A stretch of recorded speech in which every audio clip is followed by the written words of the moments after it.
Bonjour à tous, bienvenue sur News Kick Belgium. Aujourd'hui, je suis en compagnie d'Hicham Belmajoubi, ancien combattant du Big Ba. Quand on dit Big Ba, on pense à Raymond Bonjali, on pense Georges Karvelis, Yilmaz Demir Kapou. Quand on me dit Hicham Belmajoubi, je pense à ses combats contre Chris Heinemann, Damien Velvelidis.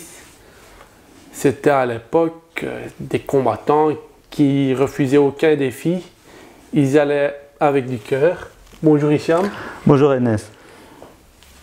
Comme je l'ai dit tout à l'heure, tu es un ancien du Big Ba. Ouais. Ça fait des années que tu es dans le milieu. Comment as-tu débuté à la boxe pied-point? Oula, il faut remonter très loin. En 1989, j'ai commencé le sport pied-point avec un jeune du quartier. Comme j'ai ici grandi à Versailles, à Neder-Vrembeek, et on s'était lancé dans cette idée de commencer le sport point-pied. Auparavant, j'avais fait un peu d'arts martiaux, comme un peu tout le monde, un peu de karaté et tout ce qui s'ensuit. Et là, la recherche d'un sport de contact a pris le dessus. Et puis, c'était la grande période des 89, c'était les premiers grands films avec les Jean-Claude Van Damme, des trucs, tout ce style d'acteurs qui était un peu un leitmotiv au sport de combat, et qui était un peu la devanture de ces sports-là. Donc toucher, et comme on sait tous, dès qu'on touche au sport point-pied, c'est un peu comme une maladie, hein. On ne peut plus s'en passer, c'est récurrent. Est-ce que tu te souviens de ton premier combat en boxe thaï? Alors mon tout premier combat, je ne l'ai pas fait en boxe thaï, je l'ai fait en kickboxing, hein, en règle kickboxing, c'était en 89, et c'était au stade Albert de Meuter à Excel. Ça, je m'en souviendrai toute ma vie. J'étais tombé sur un valeureux combattant, vraiment. Il s'appelait Najim. Et on avait fait un combat mais, de feu. Bon, pour moi, c'était ma première expérience. Je faisais 52 kilos tout mouillé déjà à l'époque. Et je prends une victoire au point, mais pour moi, c'était une victoire. C'était pas vraiment la victoire du combat qui m'a intéressé, c'est vraiment la victoire, c'était celle de monter sur un ring, de se donner à 100% à cette période-là. On boxait pas pour la victoire, on boxait pour le plaisir. C'était l'envie de boxer. Donc c'était plutôt un loisir, on va dire, qu'un métier. C'était vraiment un hobby. Et encore avec maintenant, du cœur. encore maintenant, ça reste un loisir pour moi.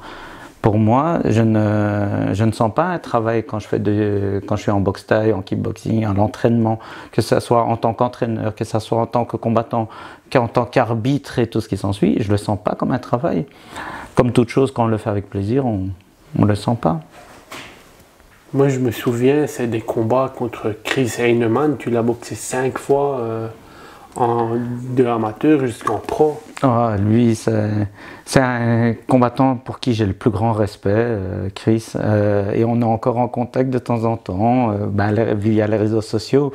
Et c'était un peu un derby, un challenge. D'un côté, le Rocky Gym Maldegem, mené par Noël Van den Heuvel, très très grand combattant, très grand, qui a vraiment marqué l'histoire du sport point-pied belge. Et de notre côté, Georges Karvelis, que Dieu ait son âme, qui lui était le plus grand entraîneur en Belgique, qui avait une écurie qui a formé je pense, les meilleurs combattants belges.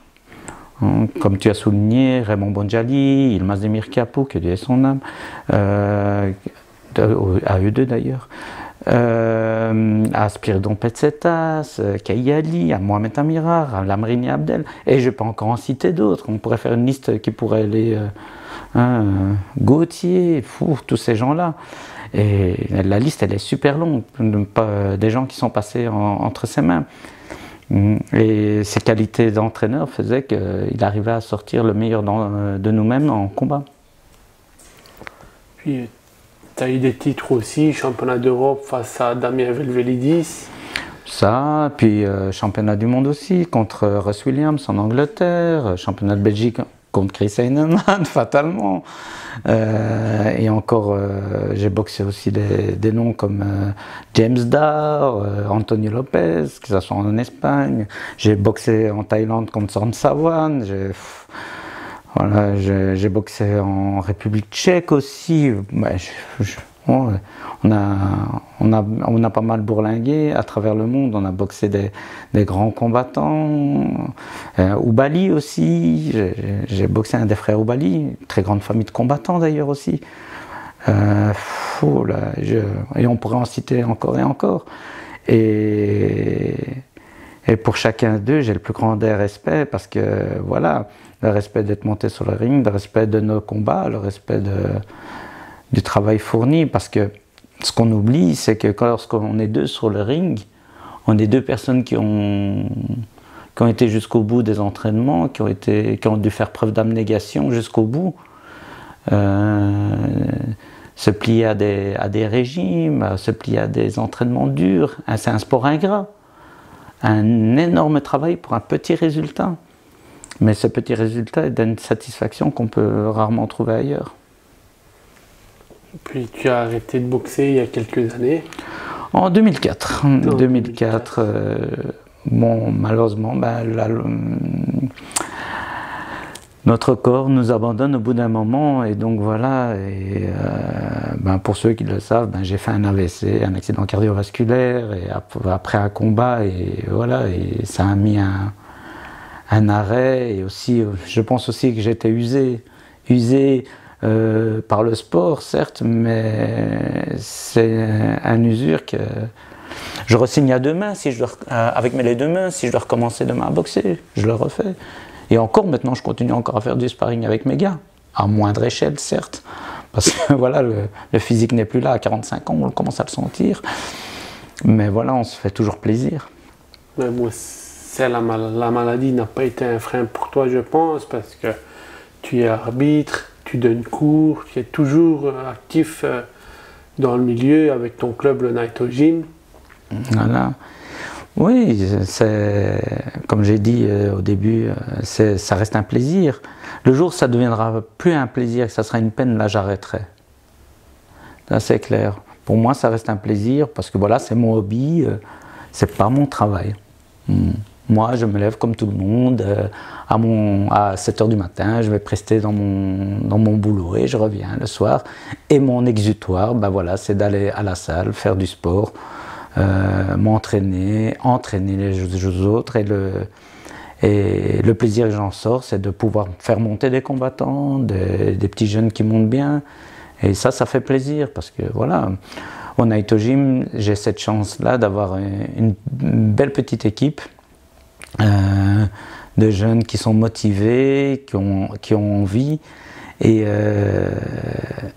qui ont les capacités de pouvoir être de grands boxeurs, mais tout en soulignant qu'ils doivent garder ça à l'esprit, que ça reste un sport hobby, que ça ne doit pas être une finalité en lui-même. La finalité, c'est quoi exactement? C'est ça qu'il faut rechercher. Chacun sa finalité.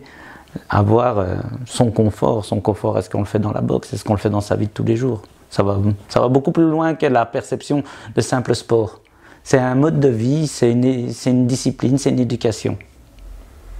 Je pense que tu as des bons éléments en Naito Gym. Tu as Nassim Balor qui monte très bien, Yassine Moutassine. Oui, Ismaël Ayadi d'ailleurs qui est reconnu dans les élites ADEPS. C'est même pas eux ils sont arrivés à et tout ce qui s'ensuit par tel ou tel chemin, mais c'est cette nouvelle génération qui est montante avec des jeunes comme Mohamed Islam, comme les jumeaux Vassiliev, Alan et Emile, comme Melvin, comme Anas, je peux en citer, excusez-moi les autres que je n'ai pas cités, mais vous êtes tellement nombreux à me faire plaisir à la salle, Rafik, tout le monde, c'est cette petite famille-là, ça reste une grande famille qui grandissent ensemble autour du sport point-pied avec toute leur... hors boxe, se voient à l'extérieur et vivent des choses à l'extérieur, et ça c'est intéressant pour eux. c'est des liens d'amitié. Et aussi, ben voilà, on a aussi développé le groupe femmes, où on a des combattantes maintenant qui sont chez nous, Firdaus, Rabab, Dounia, Dina, et je peux en citer encore plein d'autres. Et puis on a des nouvelles arrivées qui viennent d'arriver maintenant, comme Hélène, comme Sofiane, Kamel, et tout ce qui s'en suit, et qui viennent étoffer un peu le Naito. Et pour moi, le plus important, c'est qu'ils se sentent bien au sein de la salle. Et quand on se sent bien dans un endroit, je pense qu'on ne peut qu'évoluer convenablement. Je pense que l'ambiance d'une salle, c'est important aussi pour rester dans le club. Tout à fait, tout à fait. On ne va pas dans un endroit qu'on n'aime pas. On ne va pas dans un endroit où on ne s'en sent pas bien. Sinon, on sera atteint d'un syndrome de Stockholm. Ça, c'est encore autre chose. Donc, ouais, c'est ça que j'essaye d'initier vers les jeunes de la salle, c'est d'être bien, de se sentir bien, ne pas avoir peur de dire qu'il y a quelque chose qui leur pose problème, avoir peur de mal. Ceci, parfois, verbaliser les choses, ça aide à avancer. Parce que notre sport a évolué. Notre sport a évolué avec le temps. La boxe de 89-90 que j'ai connue n'a rien à voir avec celle de 2020. Avant, ben voilà, on découvrait les combattants autrement que sur les réseaux sociaux. Il n'y avait pas tout ça. Le bienfait des réseaux sociaux, mais le mal aussi. Voilà. Comme dans toute chose, il y a à boire et à manger. Pour toi, quel a été, dans toute ta carrière, le meilleur souvenir que tu as eu? Ouf, j'en ai des dizaines et des dizaines en tête. Ça, c'est chaque combat, chaque déplacement, chaque moment vécu, même en salle, avec les gars de la salle, sont des moments particuliers.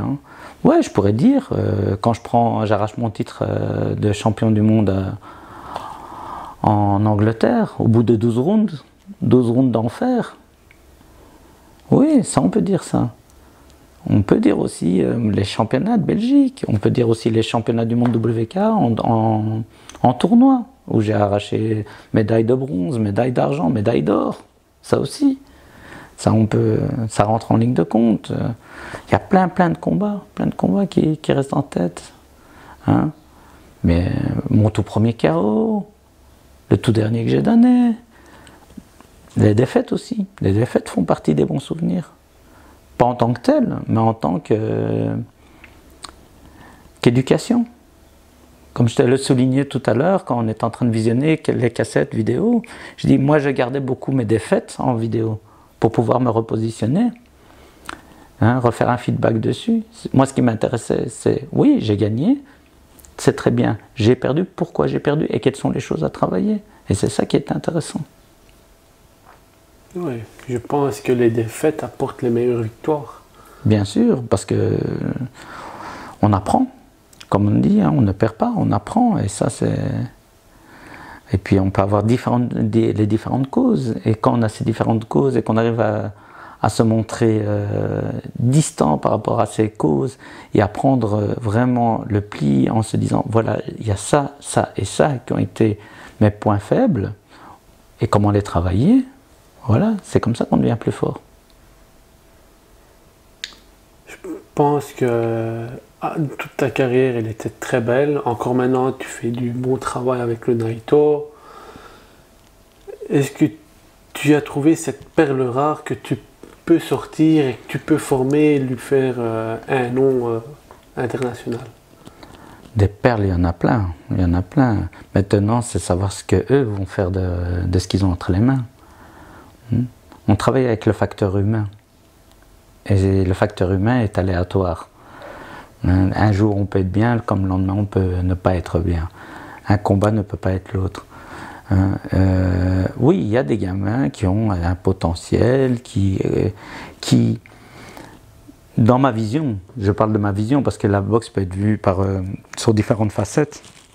C'est que moi je vois la boxe comme un jeu d'échecs, comme un jeu de stratégie, quelles sont les choses à mettre en place, qu'est-ce qu'on doit travailler, et à quel moment il y a un peu de magie aussi, de la diversion, il y a plein de choses.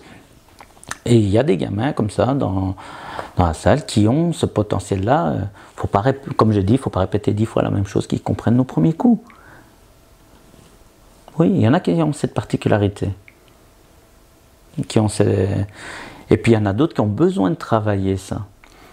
Et souvent, ce que j'ai remarqué au bout de tant d'années, c'est souvent ceux qui ont au départ le moins de capacité qui peuvent faire de plus beaux résultats après. Parce que s'ils sont là, en sachant qu'ils sont à la traîne et qu'ils continuent à persévérer dedans, ils deviennent beaucoup plus dangereux que ceux qui ont déjà des acquis. Hein, des combattants qui ont déjà tout en main et qui ont des facilités athlétiques. Parfois, ils se reposent trop sur leurs acquis. Ils se reposent trop et ça leur fait défaut ensuite. Tandis que voilà, un jeune qui a plus de difficultés, mais qui va se donner à 200% à l'entraînement, qui va évoluer, lui, il va peut-être dangereux sur un ring. Tandis qu'un gars qui a déjà les capacités, qui va se donner qu'à 70% à l'entraînement, peut se retrouver au pied du mur et se dire « Ah, là j'ai un peu déconné ». Je pense que c'est dans tous les sports pareil. Oui, je parle de tous les sports. Il faut se surpasser dans les entraînements et donner le meilleur de soi à chaque prestation, je pense. Oui, tout à fait. Ce que disait notre ami Bilal Nesradine, maintenant qui est aux États-Unis, depuis quelques années. Hein. Et il me disait, ce que tu fais à la salle, tu le feras sur le ring. C'est logique. Maintenant, si tu ne le fais pas à la salle, tu ne le feras pas sur le ring. Donc voilà. Tu organises également le King of Bruxelles. Oui, c'est surtout Mohamed Benaïch qui est le chef d'orchestre du King of Bruxelles, qui est un peu l'organisation un peu phare, parce qu'il y a les Muay Thai Summer Tour, les galas en plein air, les 3-4 éditions qu'on fait. Et disons que c'est le gros gala par excellence qu'on essaie de faire, qui sont de belles réussites, hein, malgré que c'est très laborieux à créer, puisque voilà, pour trouver du soutien autour d'une organisation pareille est jamais évident. Mohamed Benaïch fait un travail de malade autour de ça, parce qu'on ne réalise pas en fait les personnes qui ne sont pas impliquées directement dans des grosses organisations et les tenants et les aboutissants d'une organisation pareille, on ne peut pas imaginer ce qui se cache derrière. C'est énorme comme travail, c'est des mois et des mois de travail, et qui sur quelques heures peuvent être jugés par la positive ou la négative. C'est dur hein, quand même, parce que parfois on délaisse, comme pour les entraînements, on délaisse famille, on délaisse tout. Hein, parfois même prendre des congés, les passer en famille ou quoi, pour organiser des galas. Créer tout cet engouement pour pouvoir agiter un public autour d'une activité pareille, d'une organisation pareille. C'est pas évident du tout, et ça il le fait de main de maître. Malgré que, voilà, il y en aura toujours certains qui vont décrier autour de telle ou telle chose, qui vont critiquer. Voilà, mais bon, c'est humain, comme je dis, c'est humain.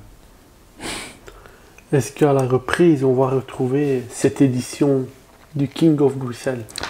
Ah, ça c'est la grande surprise. Maintenant, avec malheureusement les conditions sanitaires actuelles, on est dans une incertitude, mais oui, pourquoi pas? Pourquoi pas, si ça se rétablit et si on est un peu plus soutenu autour de cette organisation, oui, pourquoi pas.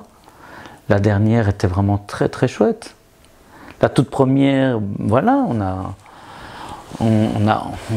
a fait nos erreurs, mais on a appris nos erreurs. La suivante, elle a été un très bon cru, avec un très très bon tournoi. Un tournoi à 8 combattants avec... Qui s'est retrouvé malheureusement à 4 suite à 2 défections, mais on leur en veut pas. C'est le jeu de la boxe, hein, c'est le jeu de la boxe.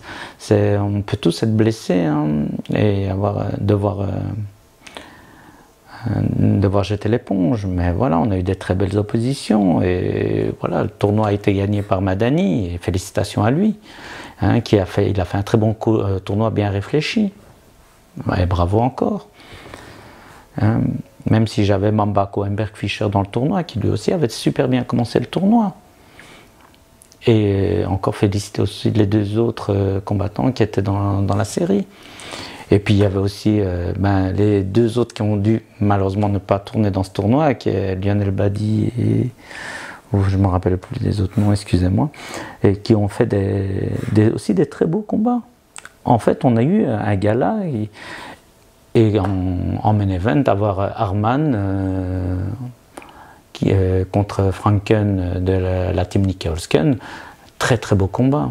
Arman a dû aller très fort pour arracher le titre. Et il est très fort, hein, ça c'est clair. Il est très fort et ça, ça nous a régalé. Ça nous a régalé autour de ce tournoi et autour de ce titre ISCA. Quel serait le prochain combat phare du King of Bruxelles? La tête d'affiche, quoi. La tête d'affiche, ah là là, il y en a tellement qu'on voudrait voir combattre l'un contre l'autre, on en a tellement, il y a tellement de combats à suspense, voilà, on en a déjà fait quelques-uns, pas mal. Il y a déjà eu, Kunitaka contre Mutassim a été fait au dernier King of Bruxelles, et ça aussi c'était une superbe revanche de Mutassim, qui revient en force après sa défaite en 2016 contre Kunitaka. C'est un très très beau combat, ce combat aussi nous a régalé, il nous a mis, nous a renoué avec la boxe taille pure, avec des lancers de coude. Il y en a plein, il y en a plein. Oui, Hélène, le titre belge, ouais, pourquoi pas revoir Hélène dans un titre européen, puisqu'elle a déjà pris le titre belge. Hein, ouais, Hélène contre, je sais pas, Amel Déby ou un truc comme ça, ce serait aussi intéressant de voir ça. Ouais, et revoir Ayadi, qu'Ayadi puisse prendre aussi des grands noms belges, ne fût-ce qu'en Belgique. Hein. Il y a des grands boxeurs en Belgique dans ces catégories-là, dans les moins de 70, moins de 72, il y en a plein. Hein. Je pense qu'en Belgique, il y a quand même de bons éléments. Ah, de très très bons éléments. On est au carrefour entre les Pays-Bas, la France, et je pense qu'on n'a pris que le meilleur des deux. On a une très bonne formation. Quand on voit les clubs actuels en Belgique et le nombre d'affiliés, c'est normal qu'il y ait autant de combattants qui puissent sortir du lot comme ça. On a... Oh, moi j'aimerais bien de voir d'autres combattants. J'en ai tellement que ça me bouscule dans la tête. Hein. C'est pas, il y en a tellement. Et puis il y a les anciens qu'on aimerait bien revoir aussi. Hein. Ceux qui ont fait, la boxe actuelle, ce qu'est la boxe actuelle, vient de quelque part. Vient de quelque part, par les anciens, par où ils sont passés. On est que ça soit Osman, Raphaël, tout ça, on est tous un peu les bibliothèques de la boxe. On est un peu les bibliothèques. Et pour savoir où on va, il faut savoir d'où on vient. Si le King of Bruxelles aurait été un gala des vétérans, on va dire King of Bruxelles édition vétéran, aurais-tu voilà, un petit projet, une petite idée du King of Bruxelles, on va dire en vétéran, quel aurait été un combat que tu aurais pu organiser, mais que des vétérans belges, on va dire. Oh, il y en a plein, il y en a plein. Osman, déjà, on aurait bien commencé bien avec lui. Hein. Ça, c'est... Contre qui, par exemple? On pourrait refaire des... On pourrait faire... sa revanche contre Van de Neuvel, hein, ça serait ça. Ils ont boxé déjà 3 fois. Ça serait la 4e. On pourrait... mettre Girardi contre Olaf Becker. Voilà, c'est ça. Chris et moi pour la 6e fois. Et ainsi de suite. Je pense que voilà, il y a tellement... Ça peut être bien des éditions comme ça. On n'en voit pas malheureusement en Belgique. Oui, c'est vrai, mais bon. J'avoue que Ça peut être marrant, je ça pense. peut être marrant. Très beau aussi à voir. Oui, et on nous mettra des chaises roulantes en bas du ring pour nous récupérer, c'est ça? Ou des relateurs, des tribunes, ouais, voilà. pour pouvoir avancer après. Ouais, non, c'est vrai, ça peut être sympa, ça pourrait être sympa. Mais on va laisser plutôt la place aux jeunes qui montent voilà. actuellement, on en a pas mal. Puis voilà, prendre les Rocky Gym contre faire combattre que les élèves de Voilà, c'est ces ça. combattants qu'on a cités. Comme on dit, on fera des combats par procuration. Ouais, voilà, on fait une procuration à l'élève de... Tu seras mon représentant. Ouais, voilà, comme on fait actuellement. Oui, c'est ce qu'on fait actuellement. Hein, c'est la team d'un tel contre la team d'un tel, et voilà. Alors que l'entraîneur principal, on sait bien que ça a été des figures légendaires. Tout à fait, tout à fait. C'est des personnes qui ont marqué le sport d'une façon ou d'une autre. Hein. Je pense que tu l'as souligné tout à l'heure, tu as dit « je signerai à deux mains si on me propose un combat Ouais. ». Est-ce que si demain un promoteur te dit « Hicham, j'ai un contrat pour toi, tu vas boxer Chris Heinemann pour la même ceinture que tu as fait il y a des années d'ici ». Je pense que lui et moi, on ne serait pas d'accord. on est trop fatigués. On est trop fatigués. Ouais, je re-signerais si j'avais été jeune. Maintenant, je pense que... Peut-être 5 ans avant, tu l'aurais peut-être fait. Ouf, même plus. Non, mais on est... voilà, non, je dis la place aux jeunes. On a écrit des belles choses dans l'histoire de la boxe, dans le livre de la boxe. Et maintenant, c'est aux autres de continuer notre écrit, hein, c'est tout. Il faut savoir accepter, de dire, voilà, c'est con, on vieillit, mais il faut laisser la place aux jeunes. C'est voilà, vos relèves qui vont continuer à vous représenter. Qui se représentent déjà eux-mêmes. Qui se représentent déjà eux-mêmes, puis présenter le club de son entraîneur. Aussi. Ouais, c'est un peu notre porte-drapeau maintenant. C'est un peu notre porte-drapeau. Avant de terminer cette belle interview, aurais-tu un conseil à un jeune débutant dans ce sport? Il y en a tellement des conseils. D'abord, se faire plaisir. Ça, il faut que le sport reste un plaisir. Mais s'il veut monter dans ce sport, il doit faire preuve d'abnégation, de courage, et être authentique. Authentique, rester soi-même et avancer. Avancer avec ses moyens, avancer avec et être à l'écoute. Être à l'écoute. Parce que maintenant, malheureusement, voilà, comme je t'ai parlé tout à l'heure du bienfait des réseaux sociaux qui peuvent diffuser l'information, mais peut être aussi mauvais dans le passage d'informations. On a beaucoup de jeunes qui sont omnubilés par les likes, par les vues. Ça en fait partie du sport. Le sport, c'est un sport spectacle. C'est un sport spectacle. C'est un sport où on essaye de ramener du monde et on essaye de remplir les salles. Parce que voilà, c'est comme ça. Il y a aussi un phénomène financier maintenant qu'il y avait avant, mais maintenant c'est différent et tout ce qui s'ensuit. Et donc, le jeune là-dedans peut se retrouver un peu paumé. Un peu paumé. S'il pense faire du sport point-pied actuellement, une carrière, une vie sportive et une vie financière derrière, c'est tronqué. On ne combat pas pour l'argent. On le fait par plaisir, par cœur, pour le cœur. Maintenant, si il trouve un moyen, comme moi, je le dis, de ne plus travailler pour le sport, mais que le sport travaille pour lui, ouais, why not, pourquoi pas? Si tu peux vivre convenablement et décemment via le sport, c'est génial, c'est le pied. Mais il faut penser à l'après-sport.